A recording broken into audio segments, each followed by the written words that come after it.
మతపరమైన రిజర్వేషన్లకు బీజేపీ వ్యతిరేకమని కేంద్ర హోంమంత్రి అమిత్ షా వెల్లడించారు.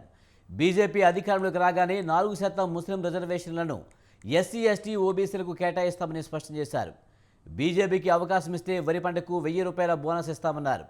సీఎం కేసీఆర్ను ఇంటికి పంపించాలని తెలంగాణ ప్రజలు నిర్ణయించుకున్నారన్నారు. మిగులు రాష్ట్రాన్ని కేసీఆర్ అప్పుల రాష్ట్రంగా మార్చారని అమిత్ షా అన్నారు. గెలిచిన కాంగ్రెస్ ఎమ్మెల్యేలు బీఆర్ఎస్లో చేరడం ఖాయమని అమిత్ షా అన్నారు.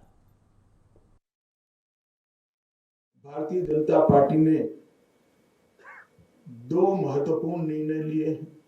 माड़ीगा समाज को जो वर्षों से अन्याय हो रहा है, तो हमने तय किया है कि एससी रिजर्वेशन में माड़ीगा समाज को हम वर्टिकल कोटा देकर उनको प्रोरेटा सीटें मिले, उस दिशा में हम आगे बढ़ेंगे।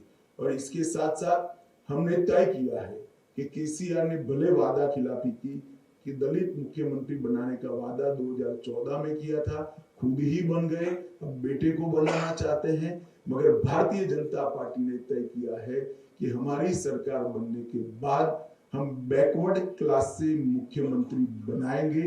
ये वादा हमने तेलंगाना की जनता को किया है और इतनी बड़ी संख्या में जो बैकवर्ड क्लास है उनको हम न्याय दिलाने का काम करेंगे। भारतीय जनता पार्टी ने दो महत्वपूर्ण निर्णय लिए। माड़ीगा समाज को जो वर्षों से अन्याय हो रहा है, तो हमने तय किया है कि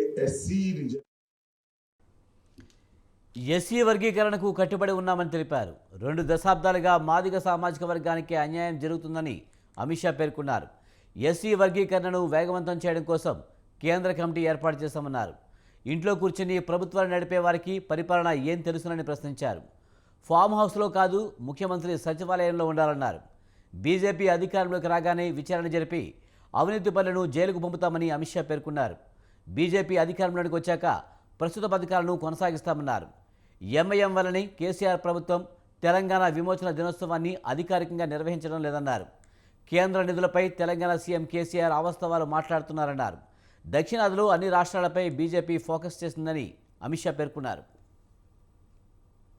बीआरएस ने एक प्रकार से करप्शन के अलावे कोई उद्यम नहीं किया है। मिशन भागीरथ घोटाला हो, पासपोर्ट स्कैम हो, मियापुर भूमि सौदे का 4000 करोड़ का घोटाला हो, आउटर रिंग रोड सिर्फ पौने दाम पर बेच देने का घोटाला हो, कालेश्वरम परियोजना का घोटाला हो, शराब घोटाले को हम सभी जानते ही है।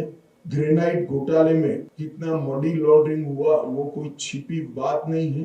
2020 की बाढ़ राहत में भी घोटाला किया गया।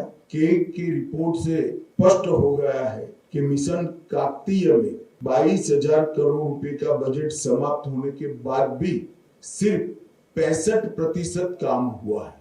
और बीआरएस के कार्यकर्ता दलित बंधु जो 2 बेडरूम हॉल किचन का स्कीम है, उसमें भी उगाही कर दलितों से पैसा लेते हैं। ये 10 साल में बीआरएस ने एक प्रकार